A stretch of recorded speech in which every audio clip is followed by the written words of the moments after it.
कुमराड valley में खुशामदीद। Folklore Pakistan को subscribe करके हमें सपोर्ट करें। कुमराड के लिए मैंने आज सुबह अपने सफ़र का आगाज़ किया था। अभी रात के 11 बज गए और यहाँ पे कुमराड पाइन लॉज होटल जो है ये बंद है। इसके ओनर से बात हुई है तो इन्होंने अभी और आगे जाने का कहा है। देखते हैं कहाँ रिहाइश मिलती है आज।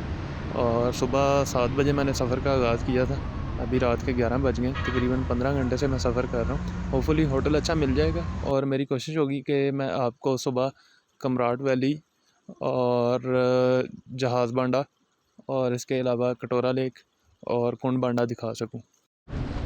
जी तो व्यूवर्स, मुझे यहाँ पे रिहाइश मिली थी रात को और बहुत ज़्यादा कंफर्टेबल तो नहीं है ये होटल, लेकिन मेरा गुजारा हो गया।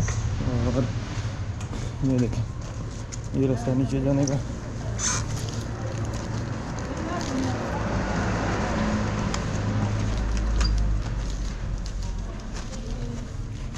तो अभी कुंड बांडा और जहाज़ बांडा के लिए मैं अपना सफ़र यहाँ से थल बाज़ार से शुरू कर रहा हूँ।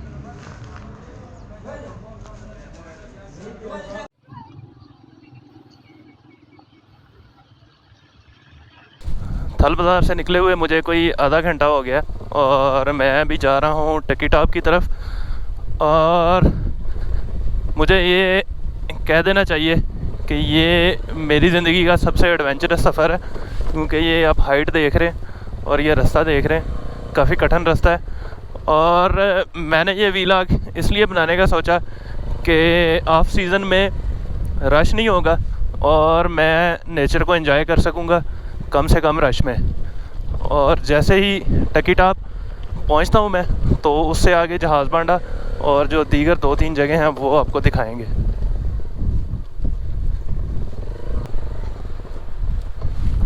अगर आप ये एडवेंचर बाइक पे करना चाहते हैं और हिम्मत रखते हैं तो ये आपके लिए कोई मुश्किल काम नहीं है। इजीली आप बाइक पे टकी टॉप तक पहुंच सकते हैं और टकी टॉप से आगे जहाज़ बांडा, कुंड बांडा और कटोरा लेक के लिए ट्रैकिंग शुरू होती है। मैं उम्मीद कर रहा हूँ कि मैं ये तीनों जगह कवर कर सकूँगा। अगर ऐसा ना हो सका तो आपसे पेशगी माज़रत।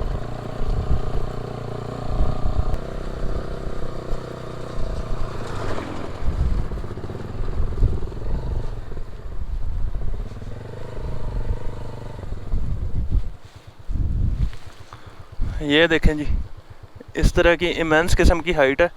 वो पानी काफ़ी नीचे बह रहा है और टॉप पे माउंटेन्स भी आप देख पा रहे होंगे और ये ट्रैक है। अच्छा जी, मैं टकी टॉप के करीब पहुंच गया था। मैंने अभी दरिया नहीं क्रॉस किया था। दरिया क्रॉस करने से पहले ये लोकल भाई कुछ मुझे मिले। इन्होंने मशवरा दिया है कि बाइक आप हमारे पास पार्क कर दें, क्योंकि ऊपर जो है वो सारी जगह जो है इस टाइम सुनसान है, हो सकता है ऊपर कोई भी ना हो। और ये आपके सामने जो आपको ट्रैक नज़र आ रहा है ये बाइक का रास्ता है टकी टॉप के लिए। ये भाई हमारे साथ हैं। आपने क्या नाम बताया अपना? फैजुल हक। फैजुल हक नाम है।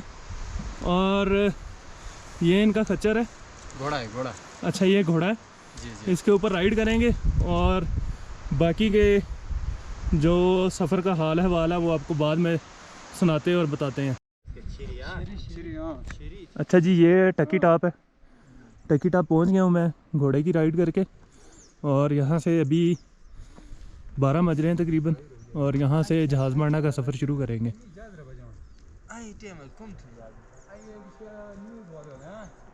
काफ़ी थका देने वाला रास्ता है और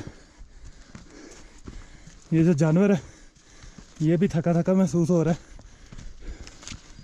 और फैजुल्ला भाई बता रहे हैं कि ये ट्रैकिंग में जो चढ़ाई है ये तकरीबन ख़त्म होने वाली है। टकी टॉप से निकले हुए भी तकरीबन जो है वो 15 से 20 मिनट हो चुके और मेरा सांस भी फूला हुआ काफ़ी हद तक। मौसम में तब्दीली आ रही है, कभी बादल आ जाते हैं और कभी धूप निकलती है।